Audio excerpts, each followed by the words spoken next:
Hi, good evening, everyone. My name is Laura Ann Singh, and we are here on behalf of the American Center in Moscow with Julian Gargiulo, who is just one of the most interesting people on the earth. I'm so excited to get a chance to talk with him and hear about this truly fascinating life that he has carved out for himself.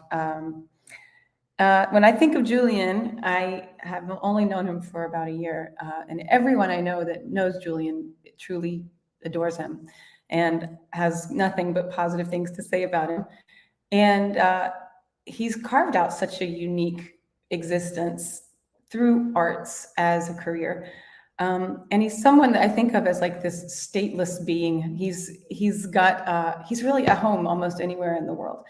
And part of that is because he's a polyglot, but also because he's got a very unique way of of disarming people. And despite the classical music that he brings, which is very serious and beautiful and erudite by a lot of people's understanding, he makes it very accessible.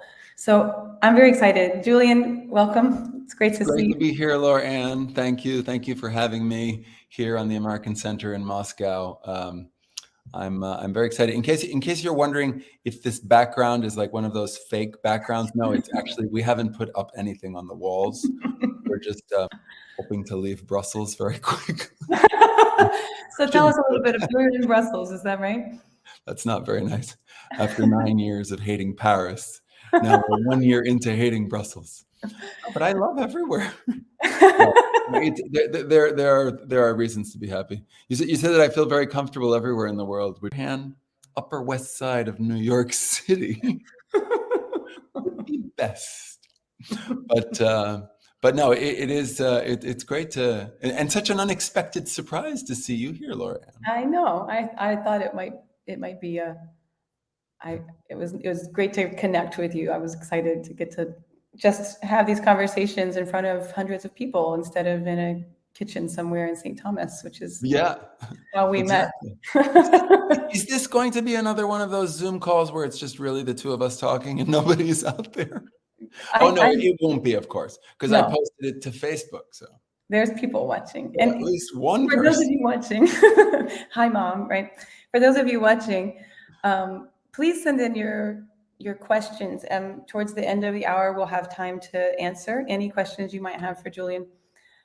So I did meet Julian. I'm a vocalist in the United States, and I met Julian because of mutual friends who invited me to a festival that he has produced for how many years, Julian? This will be the 19th year. The 19th year of a festival on the island. I started it when I was 1, you see.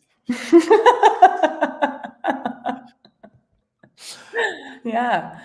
So let's just start. Tell us a little bit about your education, how you came to music, how did you feel called by it, drawn to it? Tell us about how you got into this line of work, and then we'll talk a little more about what you actually do. Okay, so yeah, I mean, I'm oddly enough an Italian. I was born and raised in Italy, so I don't necessarily sound Italian. I was born in Naples and raised in Verona. Naples, Florida, Verona, New Jersey. I say sometimes, but I was really born and raised in Italy, and then mixed parents, Italian and not mixed, confused. Well, also that, but Italian American, and so we spoke both languages at home. And then I didn't really gravitate so much towards classical music at a very young age. I know that there are many Russians on this call, and I did study in Moscow, and I know that the tradition in Russia is to start when you're so young, and I didn't do that. I played the piano by ear because my parents loved music, and I have an older brother and sister, and they got piano lessons, and my parents, they didn't want to waste more money on me. I was very disorganized as a young person, and continue to this very day. But I did at some point really get into it. And I auditioned for the Conservatory in Verona, Italy, and I got in, and I met a very inspiring teacher. And I think that was the point at which I very quickly, in fact, decided. I had just been really studying for about 6 months, and I was very convinced that that's what I wanted to do, which I think is a great advantage, knowing what you want to do. And so from that point on, I was just doing music all the time. And I was very lucky because my parents were, not those parents that are like, no, you must study medicine. So I ended up doing this, and I did go to Moscow. You want to say hi Conservatory. the Muscovites watching right now? Если можно даже по-русски, если хотите, наверное, тогда Лорен не понимает ничего, но для меня это, я не скажу все равно, но для меня это очень удобно по-русски тоже. But we will continue in English. I love to do that because you sound just like you are from New Jersey, and then all of a sudden you break out in all these, like any language, and you're like, oh, you're fluent in lots of languages actually. So I wanted to prove that this wasn't just, we aren't just like ramping you up. Well, yeah, it's funny with my kids because I speak to them in Italian. My wife is Greek. She speaks to them in Greek, and we speak in English at home, and they've always gone to French school. So it's that's amazing. So they Nabokov, I believe, said it's one of a regular quadrilingual upbringing. But so where were we? I went to Moscow at some point. Oh, after the Conservatory, which in Italy is like a 10-year program. It's a double manslaughter condition. What age? Got out of there. What's that? What age do you start Conservatory there? Well, I started late. In fact, that's why I was strongly discouraged from taking the exam. They were like, no, but you don't know how to read music. You can't do an audition at 13 to get into the Conservatory. And then I guess I was taken anyway. You usually start much sooner, and like let's say you would start at 8 and end at 18. Okay. Something like that. And after the Conservatory, which as most artists know, you study your art for many, many years, and you become very proficient and ready to, take on the world and become super famous, and then nobody ever calls you to do it. So they, at the Conservatory, I finished. They gave me a diploma. They said, "Congratulations, you will go far. Now, could you please move out of the way?" So there's a really no direction. So then I ended up going to Moscow, and obviously the tradition in the Conservatory in Moscow is amazing, and that was my first experience away from home. So for me, I think it was twice as important as going to the Conservatory. The Moscow Conservatory could have been for anybody else. It was also my away from my parents, and that's where I became who I am today. And my hair grew in, and I was going to say, is that where the hair came in? Pretty much. I didn't trust the barbers in Russia. Had some trust issues. No, but the truth is I didn't cut my hair anymore, and it just grew kind of up. So, making a living as an artist is just, it's such a strange dichotomy right now in the terms of history, right? Because we have more access to recording, to technically like building out your audience, and a lot of these tools that have traditionally been held by some greater powers are in our hands now. But it's so diffused. There's so much out in the world. It's really hard to find your audience. And it's hard to kind of distinguish yourself between all of the giant tidal wave of available stuff. So how have you done that and gone about that? I think that, to say that I've done it is very generous of you. Thank you.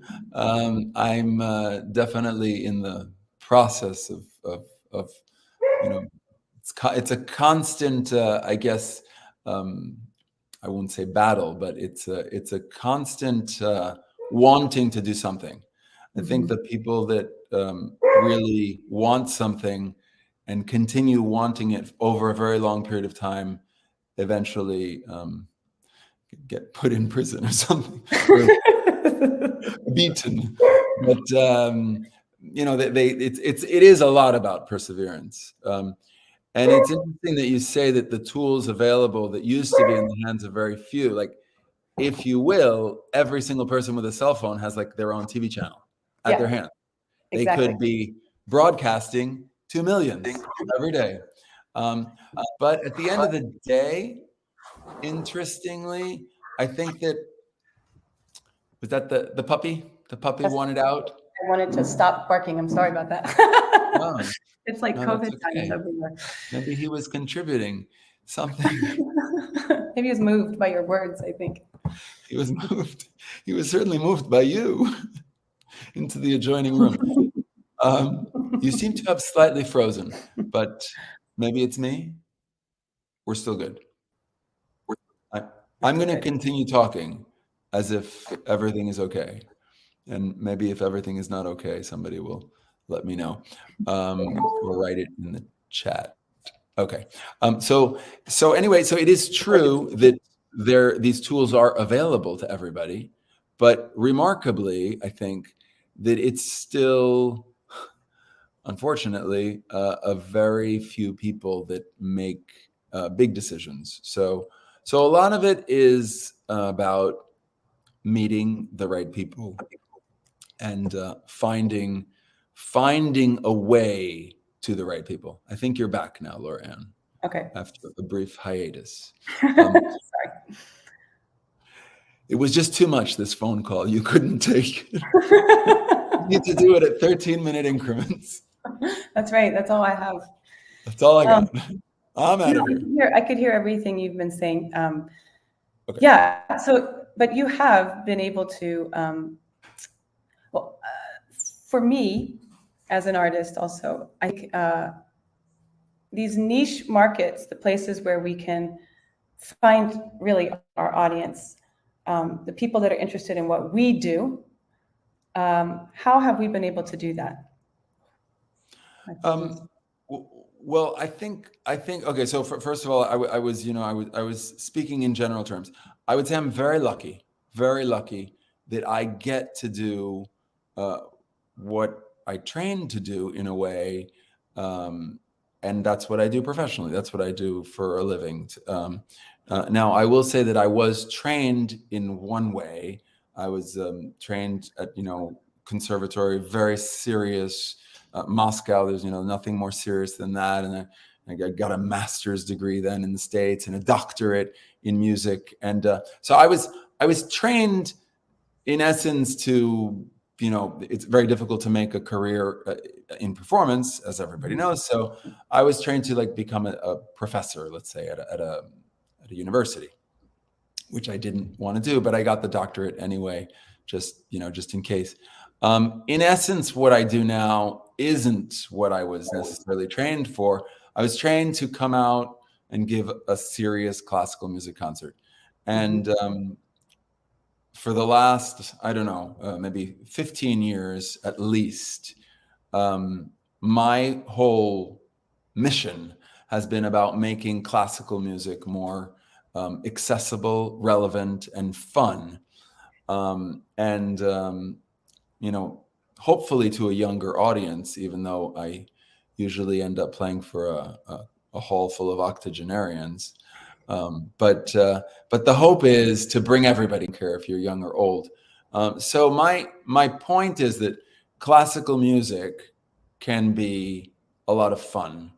And I think because I've positioned myself in that way. So what happens at my concerts is that I come out and I'll play some Chopin, and then I'll talk, and the talking will be a little bit about Chopin. It could be about my hair. It could be about Chopin's hair. It could, it's not serious. Some of it is informative, but in essence, it's a bit like a cross between a classical concert and a comedy show. in a nutshell. It's not really, if you go expecting a comedy show, you will be severely disappointed. This guy's No, not funny at all. But if you go expecting a very serious experience, you'll be like, wow, this guy's so funny. no, But it's yeah. totally unique because there's just no one that is doing what you're doing, basically, that I've ever encountered. And it, like I said at the beginning, it's opening the field of classical music for really anyone that's willing to engage and be thrilled by it and be delighted by what you're doing because you're such an amazing performer. And you have made a living doing concerts, which is just so hard to do right now, but you do travel a lot. So you want to talk a little bit about that? Sure. Yeah. The travel is probably the least fun part of it because, I mean, in a way, it's a lot of fun to travel because you get to meet so many different people, similar, no matter where you go. Everybody just wants to, feel good and heard and relevant and have a good time. But the actual travel part of it is not necessarily fun.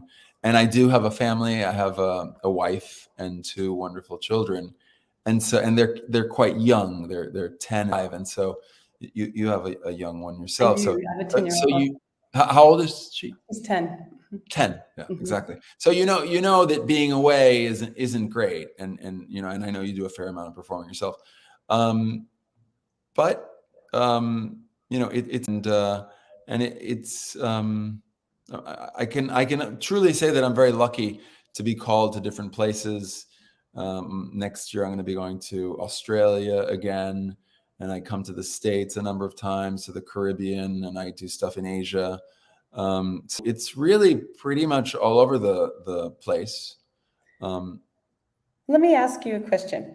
How Yes. did you find the courage to break with like that very buttoned up, serious, like this is the most important thing in the world, that which a lot of classical music carries this gravitas that feels unapproachable for people who didn't grow up with it or don't, know how to analyze it. Sometimes there's a barrier. So how did you find the inner courage to like be who you are in the context of what you love and do so well? Because I'm sure that there's pressure from people saying like, oh, this guy, what's he doing with our music? Or, people maybe don't take you seriously or get mad that they think you're making fun of or light of Sure. music or opening doors to people they don't think should have access, Sure. Like how did you find And that and you? those people are not invited to my concert. No, so I think that the turning point. I did a few concerts in the States where the presenters asked me to talk to the audience because they apparently thought it was very helpful. And when in the course of talking to the audiences, because I'm, as you may have noticed, those of you who are on this call, I'm not a very serious, or rather, I like to have fun. I like to make fun of myself and everything, and be a little silly. So I think that happened in the course of me explaining, I don't know, the Beethoven Tempest. I don't remember, but also a lot of it is extemporaneous. So. And so it felt great when they were laughing and they were engaged. And so it was, I guess, a little bit like a light bulb went off or went on, went off. Light bulb went off, and that was it. A light bulb went on, and I was, I thought, oh, maybe this is something that could be done, and with some degree of success. But there was a turning point. I did a concert in Verona, in my hometown, and I guess I was reasonably well known in my hometown. So wherever you're already known, there's more pressure. And I was doing a concert in the Philharmonic Hall, so it's a very serious place. But I had already started doing these performances that were much more informal, and I remember speaking to my parents and saying, I'm going to just do my new performance style. And they tried to dissuade me because they said, the Veronese, they're not going to understand it. They're not going to like it. Obviously it was in Italian, because, They're all Italian in Italy. Um, so I decided that I'd do it anyway, and I bombed, and I never did it again. No, and so it went really well, and even though most of them were, older and not at all familiar with that concept, they thought it was very personal and personable, and they liked it. At the end of the day, if somebody comes out, I always come out and I play first because I'm a pianist, so that's what I do. And also, you need some credibility, like you have to show that you can play, and then the audience says, okay, he can play, and then I talk and I'm a little bit less serious, and then I play again before they throw me off the stage. Really, what I want to do is just talk, but they won't let me come out and talk. That's why this is great. I can just talk here. I finally made it, Laura. So many years it took me. But yeah, so, and then from there on, I think that I am lucky because I have a lot of performances because of that. So, lots of concert series, of course, they're struggling, and they're trying to bring new audiences, and this guy, he's doing something different. Yeah. And so it's easier for me than, say, somebody who's, coming and just playing Beethoven sonatas or something. Right. So, everybody plays Beethoven sonatas. So yeah, it's really interesting to me in the classical music world, which is not my world at all, but that you're all playing covers and trying to distinguish yourself. You're so true. Like, I wanted to say that, like, mine is, it's a cover band. It's like, what do you do? Yeah. Well, we do the Dead White German Men. That's the cover band. So speaking of this, you did a great thing during COVID when everything shut down for all of us, and we were all just spinning in our apartments and houses, trying to figure out how this next stage could look. And you started something called One Classical Minute. Was that during COVID or right before that you started that? That was during COVID. It was during. That's what I thought. So tell us a little bit, because it was in response. The concept. Some people created vaccines. I created One Classical, actually with my wife. Yeah. So she's listening in on the call. I've got to credit her. Yeah, she absolutely. No, we did co-create. Yeah, we were in Paris. We were locked down, and I like to say, and I really think this is true. You'll agree with me. There were really only two ways that people locked down. If you lock down without small children, or with small, yeah. So we had the small children, and it was, obviously tricky. And we thought that it would be a great time, because so many people were spending so much time online, to create these short videos. So the idea is high culture in low doses. It's each episode profiles a classical composer. Short. It's 1 minute, but it's like Chopin's minute waltz. It's around a minute. It's not exactly a minute. So and they're quick. The editing is fast. There are a lot of cultural references, which my wife usually is the one who finds, and she's the one who films it, and I'm the one in front of the camera. And yeah, they're just fast, funny, informative. I think they're a great way to get into class. Like, for instance, if you were to show a class of younger kids Chopin One Classical Minute or Beethoven One Classical Minute, it's short, funny, and has a lot of places where you could be like, enlightenment, and talk about enlightenment, or this time period, or what was going on in the world, or just this person, or this kind of music. Or so I think that they'd be a great tool for an educational tool. That being said, very few people have seen them. These minutes are a rarity, let me tell you. If you want to see uncovered video. Well, that's a great example of kind of your style, how you approach this, and the production is great. I love them. I think they're funny. They move fast. They packed with information, and it's called One Classical Minute, and it's on YouTube. And it's under your Pianist with the Hair kind of. Well, actually, we splurged, and we got the domain name oneclassicalminute.com. So if you go to oneclassicalminute.com, it will bring you to all the episodes, which are all on YouTube. So it will essentially load a YouTube page with all of the minutes. And I'm glad you're a fan. I'll give you the required money for saying that later. Yeah, I'm expecting. Do you want me to Venmo it, or?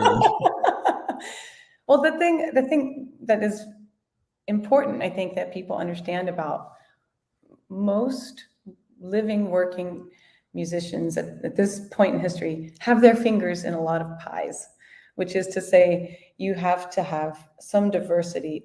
It's very hard to make a living just doing performance or just recording or just composing or just one classical minuting. So it's important to have lots of varied, basically streams of revenue, options, ways to make money, ways to kind of promote yourself. And I think you've done that in a really authentic way. So just to mention a few of these, I wanted to talk about some of them. You are a Steinway artist, which means? Steinway Artist is, unfortunately, doesn't mean as much as it sounds like it could mean. But it sounds very impressive. It sounds very impressive. I'm a Steinway artist. Wherever I go, a Steinway follows me. I drive a Steinway. No, that came about. I was in Singapore, and I did a concert, which I guess was kind of high profile because the president of Singapore was in the audience. It's kind of silly because they had asked me also to write a piece that I was going to then premiere there, forehand piece. And I decided that I would name the piece Graffiti. So I know this piece. You know the piece. We played it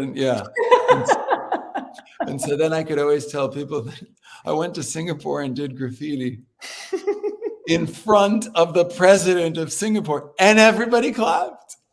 So yeah, that's just me being stupid. But after that concert, I was approached they had brought a Steinway, obviously, for the concert. And the Steinway people said, would you be interested in becoming a Steinway artist?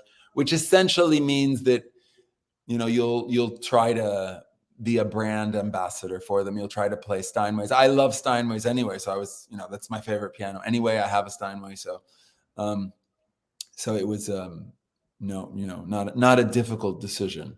Yeah.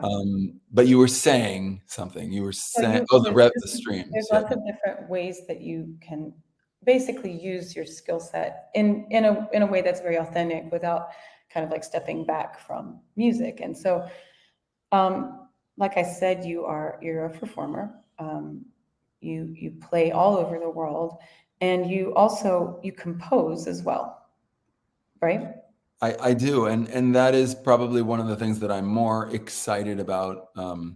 I recently, every year I write a piece for that competition that I run, which is another thing I love to. This segues into this, which is great. Segues into this. So every year I write I wouldn't say it's a substantial work, but it's like a multi-movement, either a violin sonata in 4 movements, or a cello sonata, or a song cycle. And I was very lucky that the competition, in a way, has grown a lot. And of course, it wasn't just me. Again, it was so many people that helped make that possible. Like the Avery Fisher of Avery Fisher Hall in Lincoln Center fame is on our board. Susie Fisher and Jeffrey John Davies, who runs the violin channel, created the violin channel. He's on our board. It obviously takes a lot of people, but essentially the competition, which started out, it used to be called Getting to Carnegie. The idea being that competition open to everybody it rotates between violin, cello, and voice. There's no application fee. I wanted to make it as easy as possible. You basically just send in a video clip of you playing the violin, and then 4 finalists are chosen, and then they would come to New York and play in Carnegie Hall. So Getting to Carnegie, literally as well as figuratively, and the audience in Carnegie Hall would vote for the winner. So again, my idea of making the audience feel much more engaged, because the audience is now choosing the winner. There's no professional jury, as in all classical competitions. Right. So it's like America's Got Talent meets Yeah. meets Carnegie Hall, and it's been a lot of fun. After COVID, we changed the name to the World's Biggest Stage, just to kind of a reference to the fact that it did move online. And so, I mean, it still happens somewhere, but not necessarily at Carnegie Hall. This year it's happening at Merkin Hall, for instance, in New York. Okay. Still in New York, but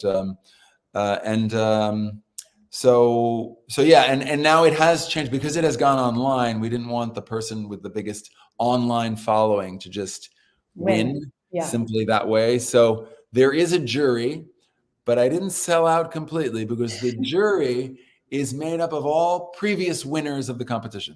So 50% is the jury and 50% is the audience, either live in the concert hall or online. And so it's still, we saw it grow exponentially when things moved online, just because people can now tune in from anywhere in the world.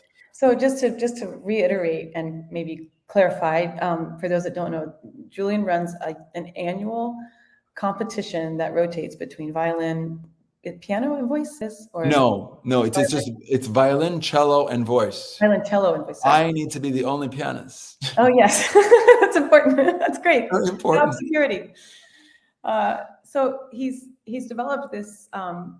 It's a festival essentially every year. That is a competition, and so, like he said, he receives entries, but right. So the final round at Carnegie Hall, the players play a piece that I write specifically for the competition. So this past year was a song cycle, which gets premiered that evening, and so the singers each sang 2 songs, and it's the 3rd song cycle that. You even sang one of my songs. I sang one of them, yeah, I did. Not at this competition, but at the other thing I wanted to mention, another amazing thing, for 19 years, you've run it started on Water Island in the Virgin Islands, and it has moved to St. Thomas, but it's called the Water Island Music Festival. And again, you run this, you invite artists from really all over, and mainly just my friends. Who have been scattered all over the world. I've been scattered all over the world. No, that's not true. But you're not my friends. I don't exactly. Enemies, really, we're enemies. Keep your friends close and your enemies close. Just one Zoom call away. No, it was great. I mean, when you came. And you're coming again this year. You've just confirmed. Yes. And so it happens over 2 nights, and it's I guess it's a classical, but also jazz, bossa nova festival, and it happens in the Caribbean. And there's a whole story about how it started, which I won't bore you with the details, but it has continued mainly because it happens in January, and everybody wants to leave New York in January and go to the Caribbean, in essence. But it is great because having gone there for 19 years, it's a bit like it's not just any other venue where you go and play. Some of the audience has really followed my life and the life of some of the musicians who have come repeatedly.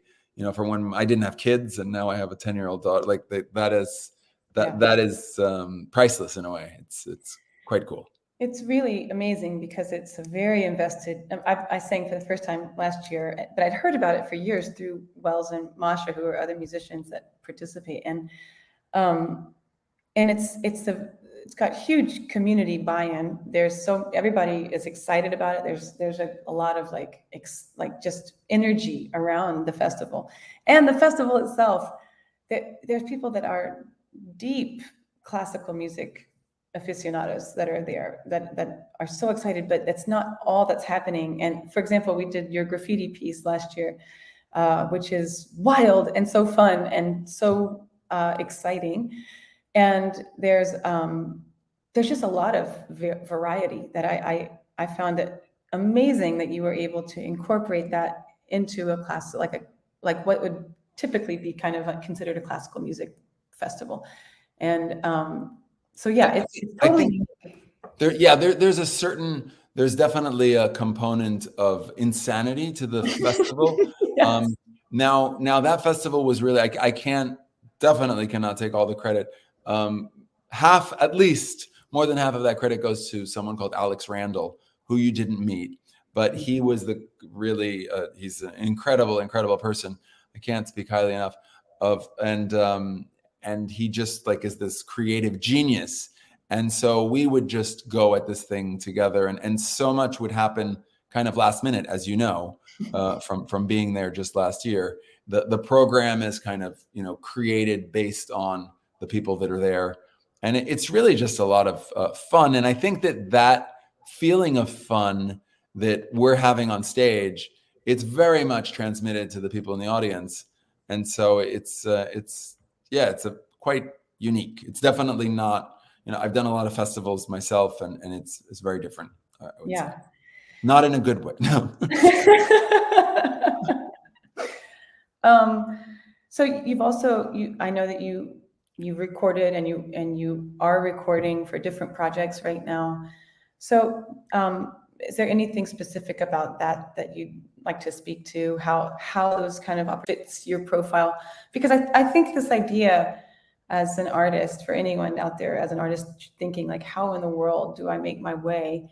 And part of it is really finding like what it is you do that differentiates you from the masses, or just really how do you lean into like your own personality in this context?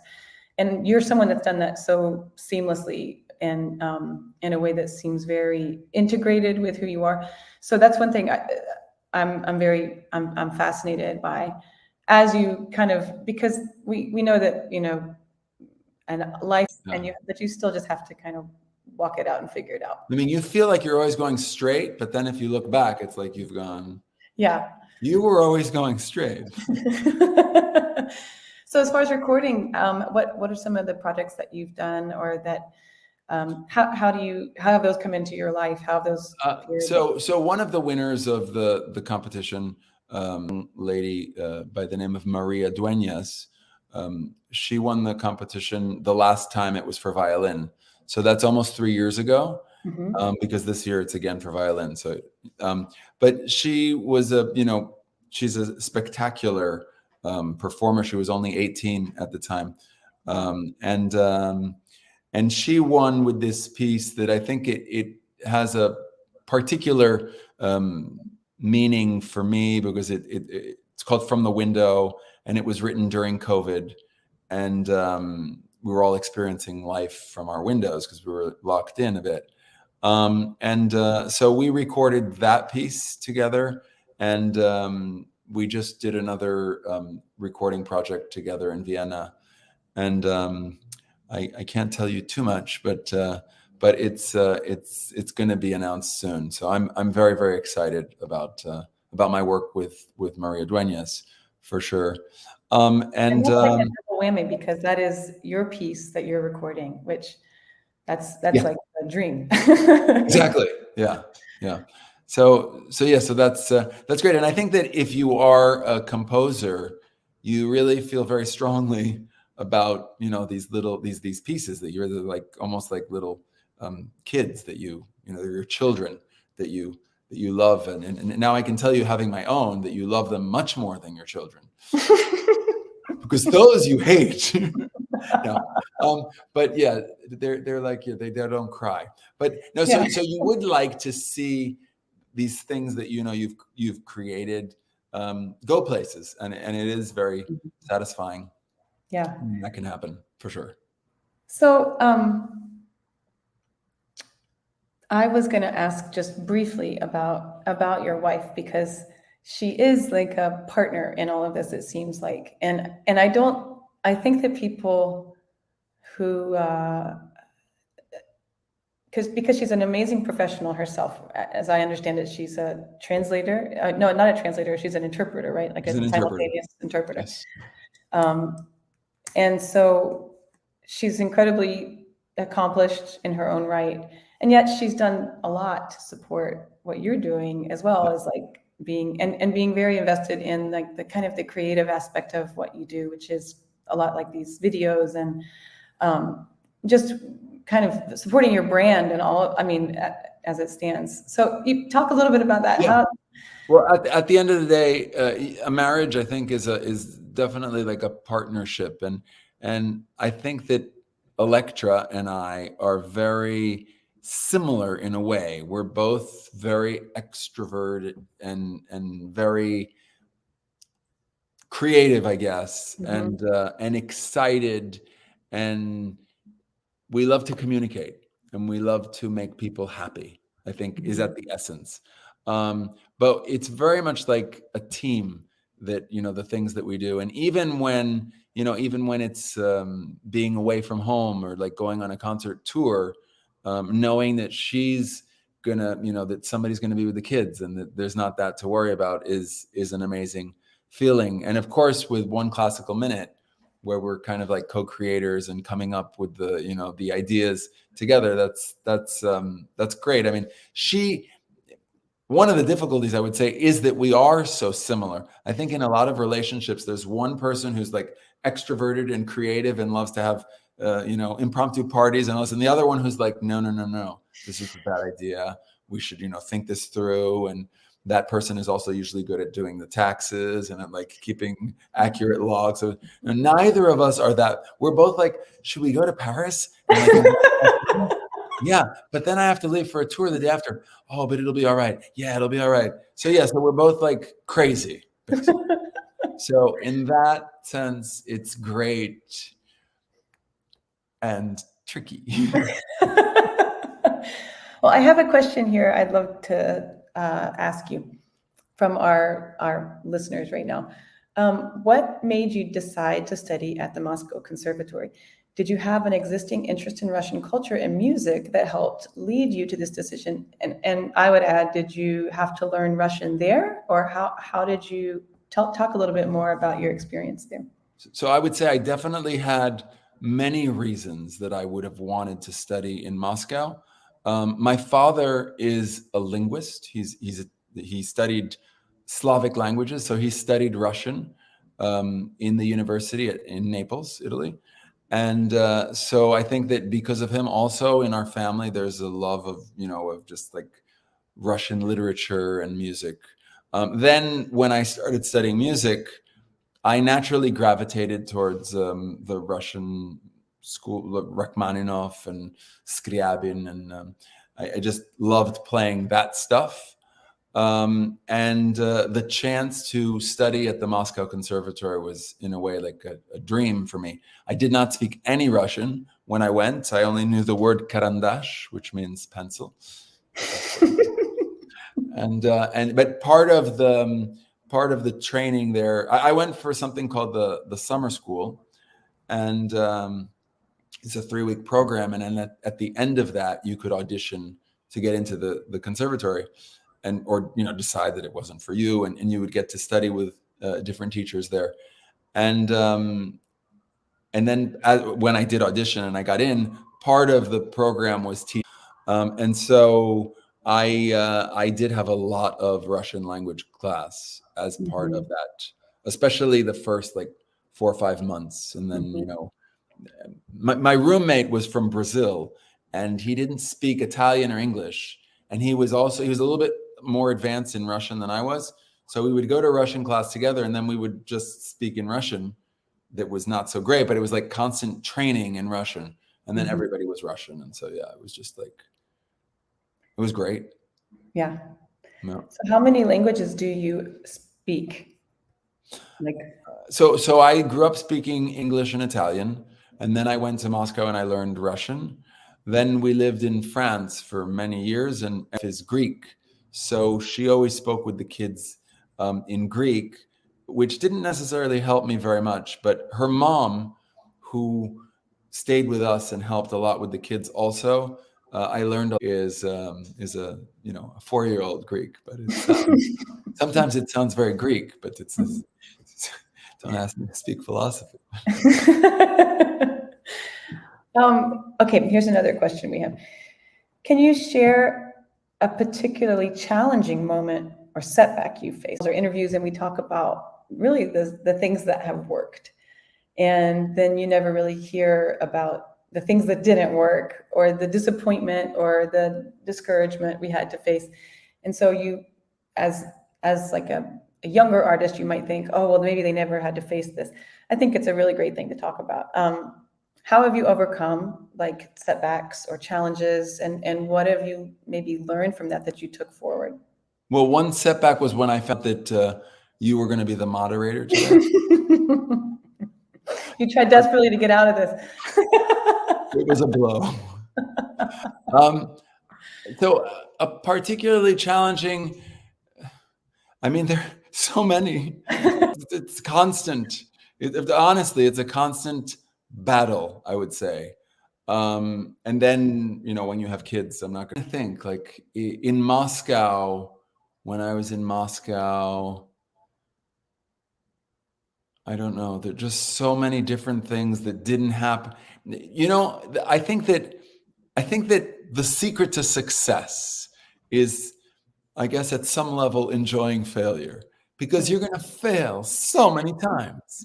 You have to be a masochist in the arts.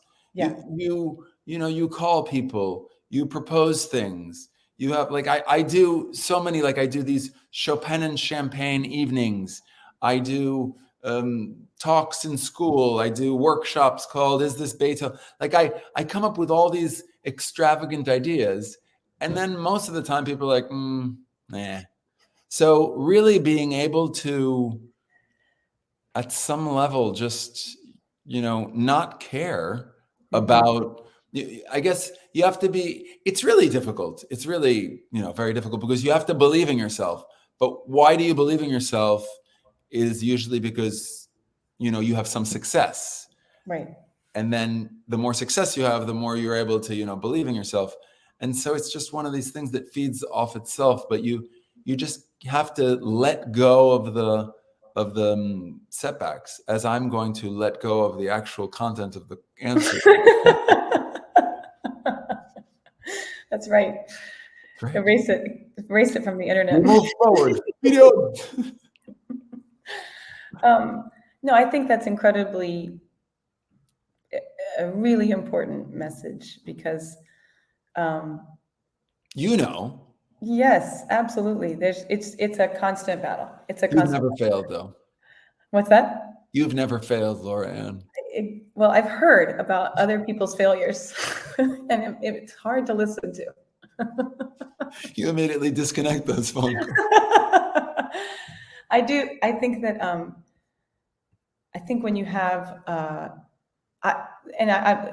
not that you need to be married or even partnered to have a successful artist career, but it certainly helps having someone at home who has a lot of faith in you. Yes. Someone in your life, because there are times when you're like, oh, does any of this matter? Is this working? Yeah. And to have someone that is like, yes, of course, kind of an optimist on your side. Have one optimist you can call that really likes you. That would be a good one. You need a really good liar in your life. Yeah. Everybody needs a really good liar. So balancing a career, this is another question I think is a great one, between New York and Paris. It's like everyone, it's like, wow, so glamorous. That's amazing. But, the brass tacks of it is very challenging, I'm sure.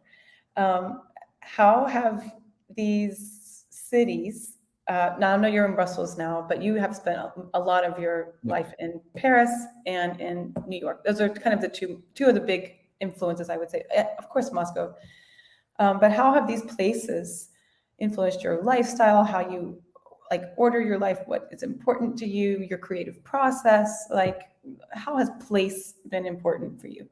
Well, I think that New York was very, very important, just because, as the stereotype is that so many people are there, and people in New York, there's so many people that are not from New York.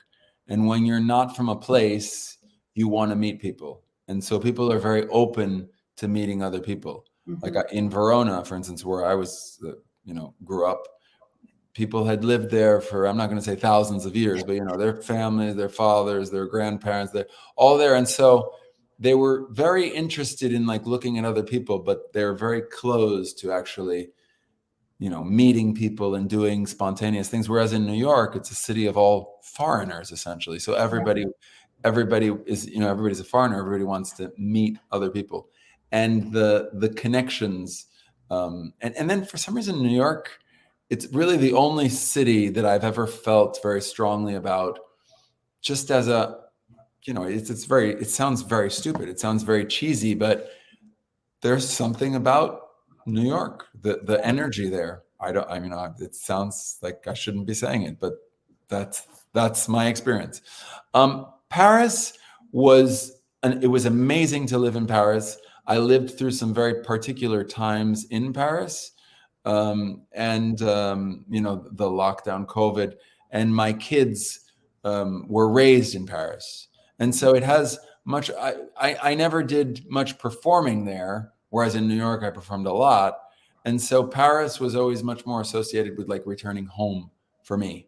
Mm-hmm. So it has all that, warmth of feeling. Yeah. And I wrote a lot of the music that, that I've written was written in Paris. Mm-hmm.